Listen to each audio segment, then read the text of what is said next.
I don't believe in gut feelings. Or at least, I never used to.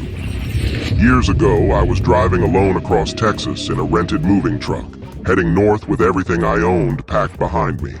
No GPS, no smartphone, just printed directions, a flip phone that barely worked, and long stretches of empty road that felt endless. Hours passed without seeing a town, an exit, or even another car. Then I noticed the fuel gauge, almost empty. Just as panic started to settle in, a tiny town appeared ahead. It barely looked real. A handful of buildings, one gas station, a few roads that all seemed to loop back into each other. I filled up quickly, relieved, eager to get back on the highway. That's when I realized something was wrong. No matter which street I took, I couldn't find my way out. I could see the highway in the distance. I could practically point at it, but every road curved away at the last second. I drove in circles again and again until frustration turned into unease. Finally, I went back to the gas station to ask for directions. Inside, the clerk barely acknowledged me. He was thin, unkempt, staring down at a magazine like I wasn't really there. When I asked how to get back to the highway, he gave me directions that immediately felt off. He said it would take about 17 miles. That didn't make sense. I hadn't driven anywhere near that far to get into town. I told him I could literally see the highway from outside. He shrugged. Didn't look at me, didn't explain much, just waved toward the door like the conversation was over. The moment I stepped back outside, my body reacted before my mind did. My hands started shaking. My chest felt tight. When I sat in the driver's seat, I couldn't stop trembling. I don't cry easily, but tears came out of nowhere. Something was very wrong. I decided I would not follow those directions. I didn't care how long it took. I would find my own way out. That's when another truck pulled into the station. Old, rusty, loud. A large man stepped out wearing boots and a flannel shirt.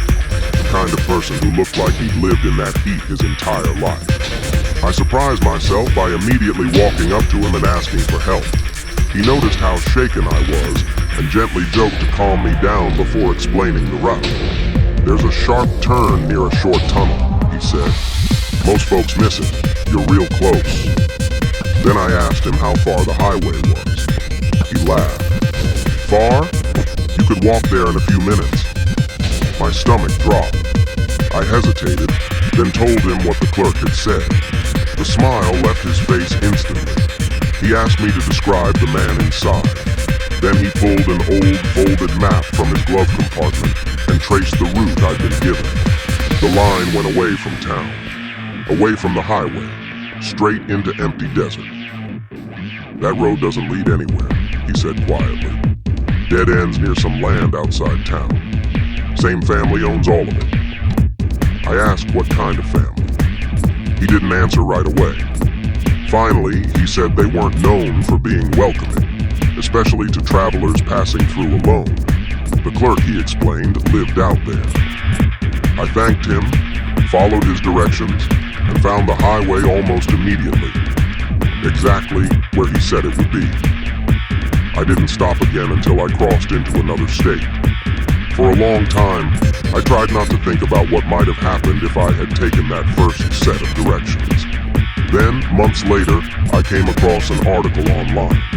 It stopped me cold. The story described a rural Texas property, close to the same gas station I went to, being searched after multiple missing persons cases were finally connected. A family had been arrested. Investigators uncovered human remains hidden across their land, buried deep enough that no one passing by would ever notice. The article mentioned how travelers had gone missing after stopping in nearby towns, how some were last seen asking for directions, how the land sat at the end of a long, isolated road that led nowhere. I don't know if I was meant to be another name on that list. All I know is this: sometimes danger doesn't shout. Sometimes it shrugs and points you down the wrong road. And sometimes the scariest part is realizing how close you came to never leaving at all.